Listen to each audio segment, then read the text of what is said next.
मानव जीवन बार बार नहीं मिलता। यमुनोत्री, गंगोत्री, केदारनाथ, बद्रीनाथ, काशी, बनारस जैसे धार्मिक स्थलों की यात्रा कर सफल कीजिए अपना मानव जीवन।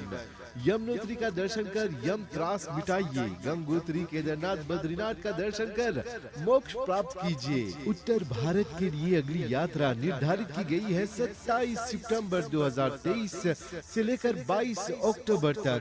ज्यादा जानकारी और रिजर्वेशन खातिर कॉल करा 57019809, 57019809 या तो 59498703, 59498703 पर। पावन चार धाम की यात्रा का अपना सपना साकार कीजिए तीर्थ यात्रा एसोसिएशन के साथ।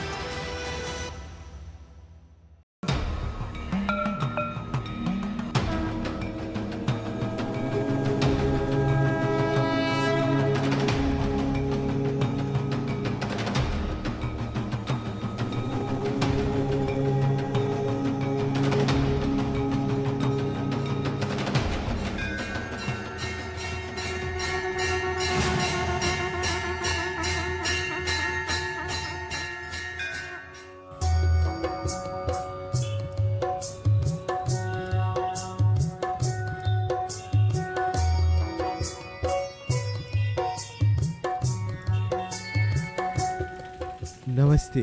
यात्रा कार्यक्रम में आप सब लोग के अभिवादन करत है जा।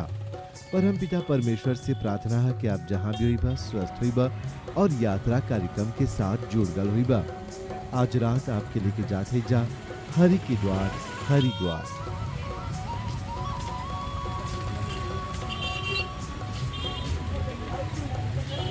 हरिद्वार उत्तराखंड के हरिद्वार जिला में एगो पवित्र नगर तथा हिंदू लोग खातिर एगो प्रमुख तीर्थ स्थल है।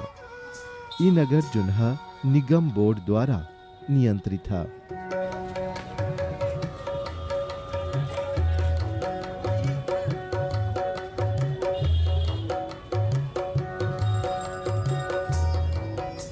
हरिद्वार एगो बहुत प्राचीन नगरी है। हिंदू लोग खातिर 7 पवित्र स्थल में से हरिद्वार एगो है।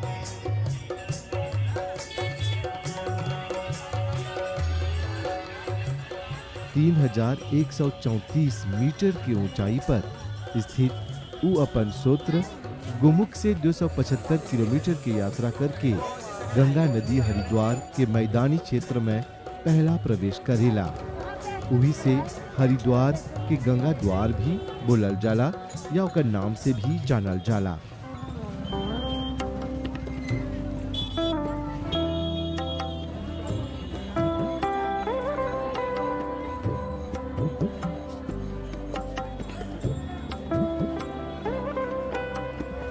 यही वो स्थान है जहाँ गंगा मैदान में प्रवेश करेला। हरि के अर्धाईश्वर अर्थात हरिद्वार ईश्वर के द्वार मानल जाला।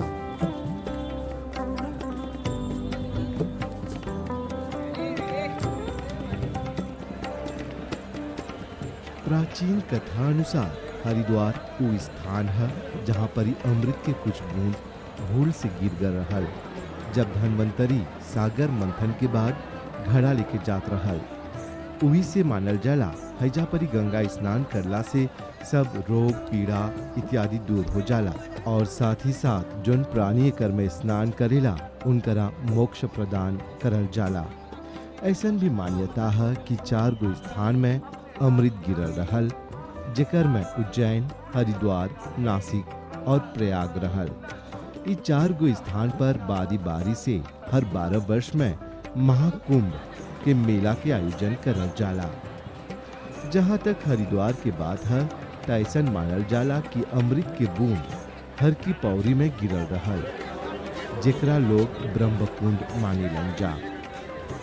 हर की पौड़ी हरिद्वार के सबसे पवित्र घाट मानल जाला और हैजा परी हमेशा भीड़ रहेला और पूरा भारत में तथा देश विदेश से तीर्थयात्री हर एगो त्योहार या पवित्र दिन पर हैजा परी स्नान करे आवेलन जा। हैजा की गंगा जल जुनबाते कब्बू नहीं सड़ेला और हैजा के जल में स्नान करला से मोक्ष प्रदान होवेला।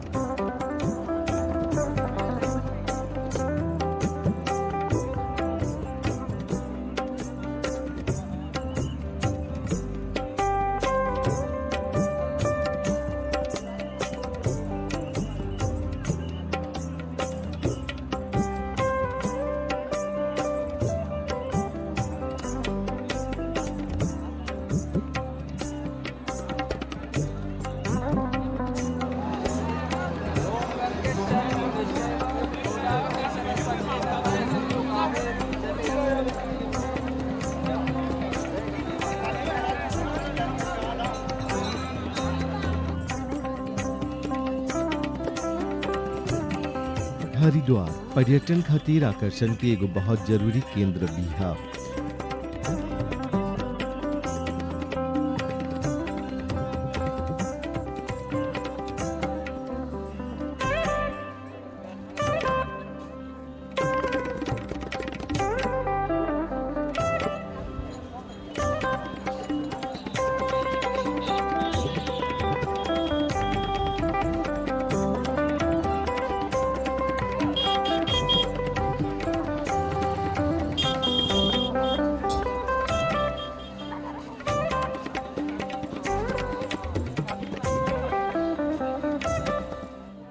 हैजा परी जुन्हा ढेर कोई के छोटा मोटा व्यापार करके अपन रोटी रोजी कमाई के पवित्र मौका प्राप्त होवेला।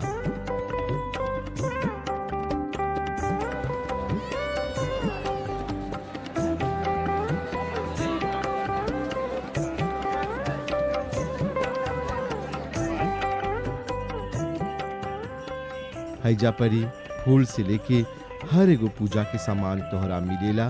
साथ ही साथ हैजा से गंगा जल ले जाए खातिर पात्र भी बेचारा।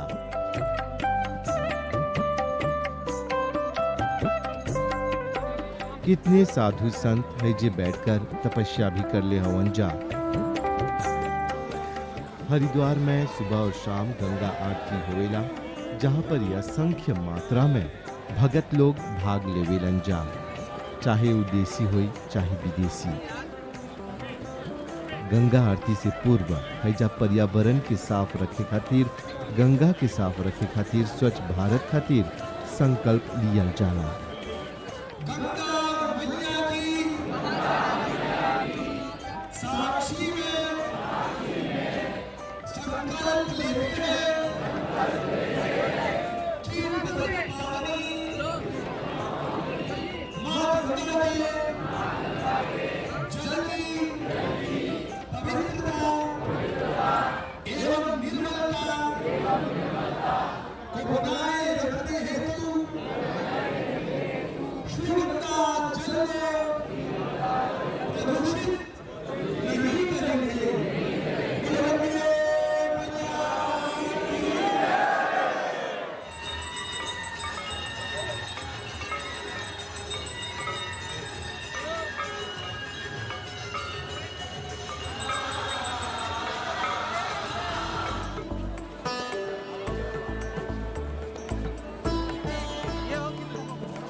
हैजा के दीव या आरती के देखला मात्र जीवन सफल प्रतीत होएला। आरती के मनोरम नजारा देखे खातिर भगत लोग उत्सुक रहेलन जा।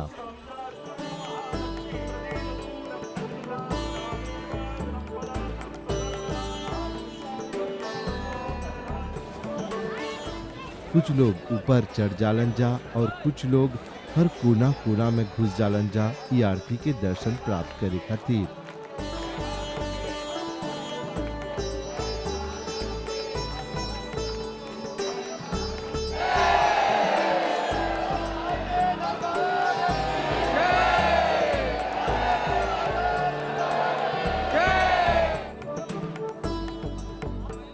आरती के साथ साथ कुछ लोग अपन पुरखन लोग खातिर पूजा भी करावेलन जा।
आवा ई गंगा आरती के आनंद ले जा। ओम जय गंगे माता मैया, जय गंगे माता। जो नर तुमको ध्याता, जो नर तुमको ध्याता, मन वांछित फल पाता। ओम जय गंगे माता।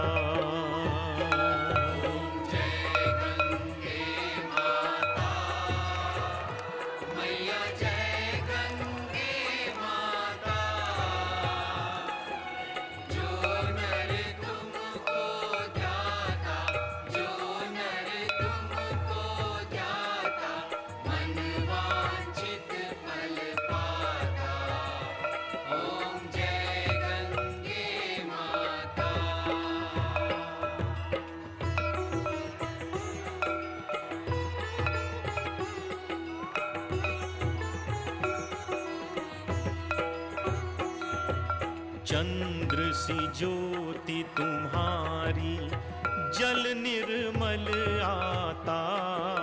जल निर्मल आता। शरण पड़े जो तेरी, शरण पड़े जो तेरी, सो नर तर जाता।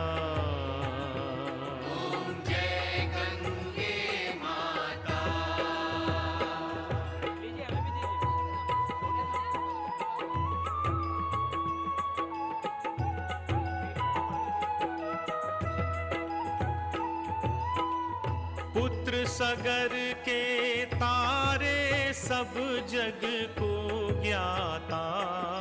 सब जग को ज्ञाता। तेरी कृपा दृष्टि है मैया, कृपा दृष्टि है मैया, त्रिभुवन सुखदाता। ओम जय गंगे माता।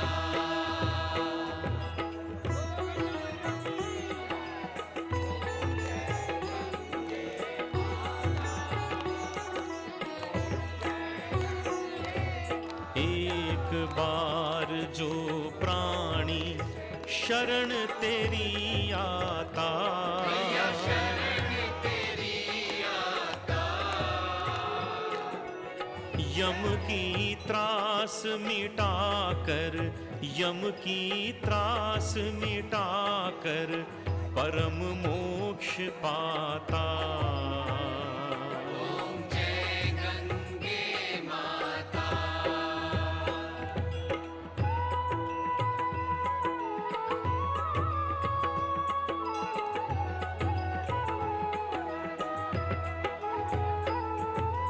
आरती मातु तुम्हारी, जो नर नित गाता। जो नर नित गाता। सेवक वही सहज में, सेवक वही सहज में, भक्ति मुक्ति पाता। ओम जय गंगे माता। जय गंगे माता।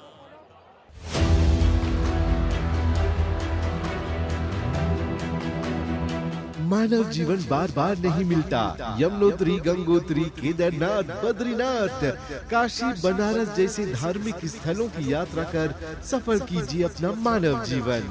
यमुनोत्री का दर्शन कर यम त्रास मिटाइए, गंगोत्री, केदारनाथ, बद्रीनाथ का दर्शन कर मोक्ष प्राप्त कीजिए। उत्तर भारत के लिए अगली यात्रा निर्धारित की गई है 27 सितंबर 2023 से लेकर 22 अक्टूबर तक।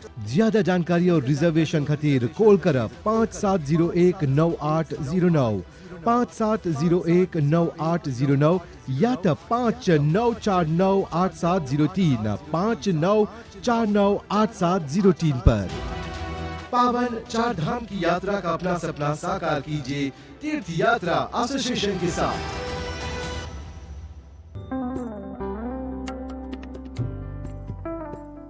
गंगा आरती के बाद हमने के हरिद्वार लोक के उच्च अधिकारी से मिले के सुनहरा मौका मिलल। उ लोग भव्य रूप से हमली के यात्री लोग के स्वागत करलन जा।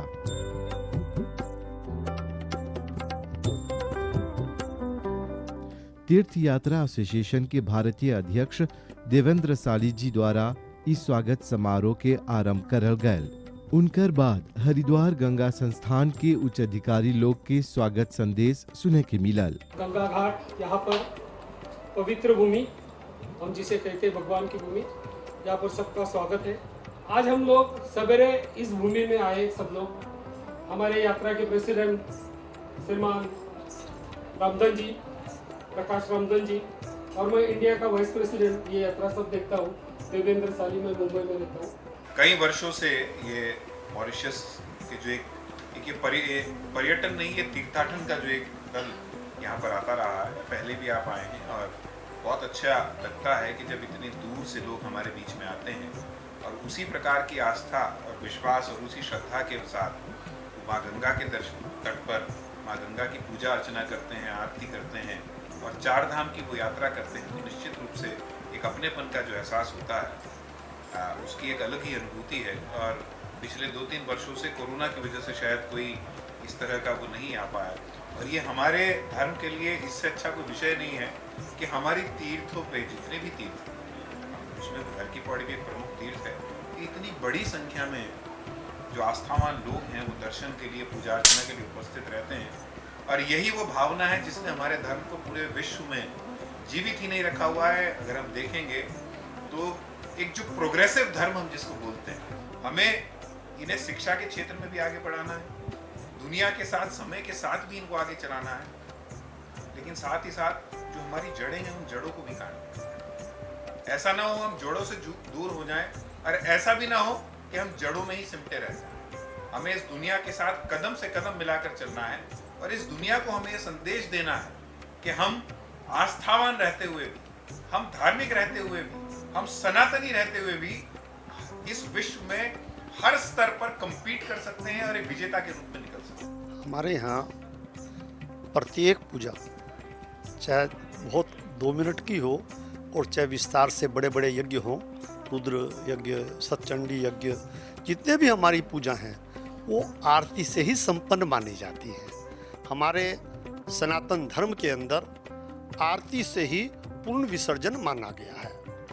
और जो सनातन पद्धति है जिससे मॉरिशस और भारत एक आत्मा दो शरीर हैं, निश्चित रूप से उस सनातन पद्धति का जो आप आज तक हमसे हजारों मील दूर रहते हुए भी पालन करते आ रहे हैं, वो एक ऐसा हमारा बेजोड़ जोड़ है जिससे ये दर्शाता है कि भारतीय संस्कृति कितना भी आधुनिक युग आ जाए लेकिन उसकी जड़ों को कोई हिला नहीं सकता। माँ गंगा परमात्मा का साक्षात निराकार रूप है। हमारे यहाँ बाकी जितने भी देवी देवता हैं, जैसे विष्णु हैं, शिव हैं, राम हैं, हनुमान हैं इत्यादि जितने भी हैं, वो तमाम देवी देवता मूर्ति रूप में पूजक माने जाते हैं।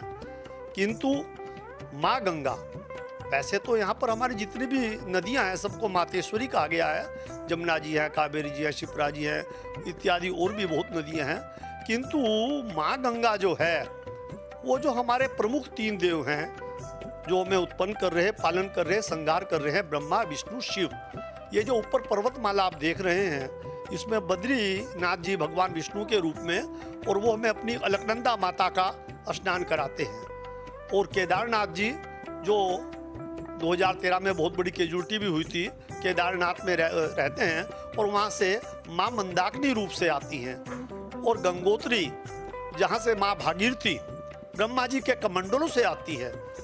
और उन तीनों का जो द्रव्य रूप, जिसको संस्कृत भाषा में नीर आकार कहते हैं, नीर आकार, निराकार, अंग्रेजी में माने तो लिक्विड ऑफ फॉर्म, परमात्मा का द्रव्य रूप, जल रूप। और ये इतना महत्वपूर्ण है, ये तीनों तो आती हैं, लेकिन ऐसी अमूल्य बहुमूल्य जड़ी बूटियां जिनके आप सबने, हमने नाम तो सुने हैं पर हमें पहचान नहीं है।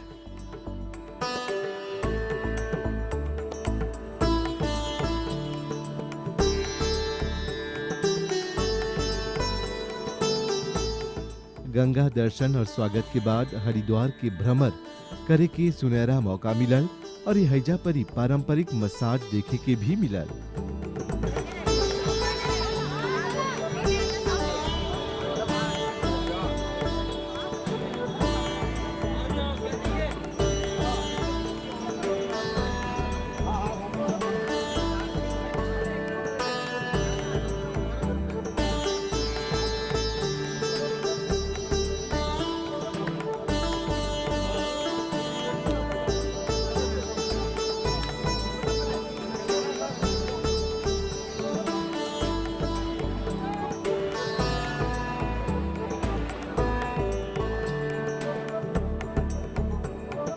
हैजा के समृद्ध पकवान परंपरा के भी एगो झलक देखे के मिलल। गर्मा गर्म जलेबी कचौड़ी आदि रस स्वादन करे के सुनहरा मौका प्राप्त होल।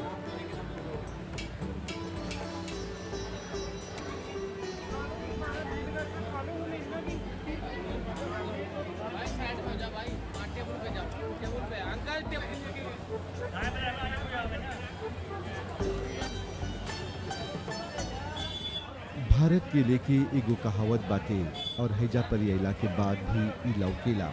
बोलल जाला कि भारत में पग पग पर पहनावा और भोजन बदलेला।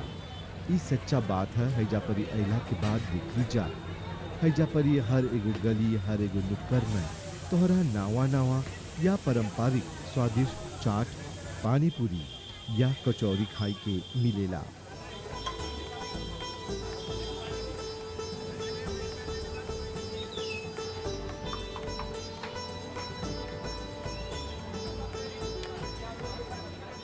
खाए के पकाए के इ लोग खातिर काम नहीं बल्कि एगो हुनर है। इ लोग के हाथ में जादू है, इ लोग के हाथ में स्वाद है। हैजा के फलूदा हैजा के आलू चाट पूरा आत्मा के तृप्त कर देवेला। भारत यदि अपन संस्कृति के लेकर विविधता अनले बाटे त ओकर जन भोजन है वो समृद्धता लावेला।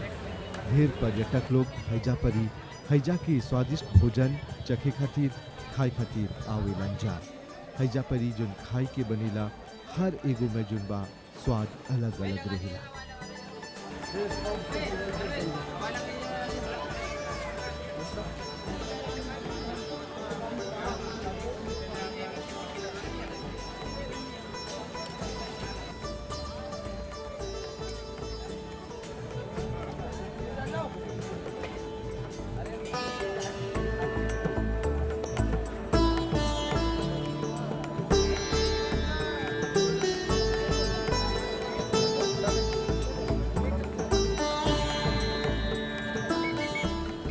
हमनी के प्रेरणा से ओतप्रोत एगो नौजवान भी मिलल जेकर नाम रहल जीतू और ओकर जीवन के कहानी से हमनी के जीवन दर्शन प्राप्त होल। स्वीट हॉट एंड सावर कोन से आज जीतू अपन घर के भार संभालत हुआ।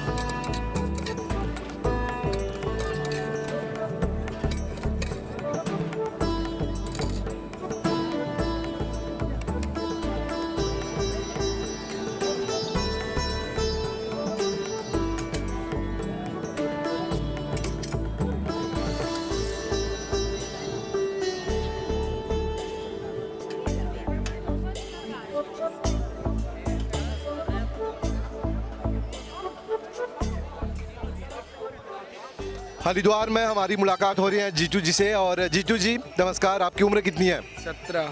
17। इस उम्र में बच्चे जो हैं पढ़ाई करते हैं, आपने कैसे ये काम चुना? पढ़ाई करते थे घर की वजह से, अब यहाँ पे आते हैं यहीं पे तो पढ़ाई कर ही नहीं पाते, अब टाइम ही नहीं मिलता। अब तो पैसे ही पैसे सब कमाने हैं, घर वालों को तो पैसे ही चाहिए ना, और क्या। और जीतू ये कार्य कैसे शुरू किया तूने?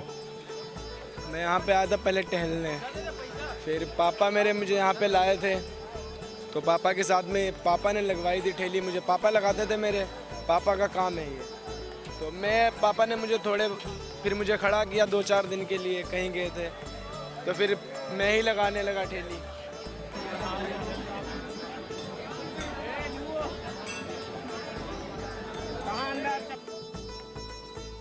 हरिद्वार में हर की पौड़ी के साथ साथ चंडी देवी, मानसा देवी, वैष्णो देवी, भारत माता, पारद शिवलिंग इत्यादि के मंदिर भी पावल जाला। भाई बहन लोग, ई रहल आज की यात्रा कार्यक्रम हरिद्वार से। आवत सप्ताह आपके ले चलब जा तोहर जिज्ञासा दूर करे खातिर और एगो यात्रा के स्थल पर, और तोहर जन जिज्ञासा बा ओके दूर करे के पूरा कोशिश करब जा एगो मनोरम स्थल से। तोहर साथ खातिर बहुत बहुत धन्यवाद। शुभ रात्रि। हर हर गंगे।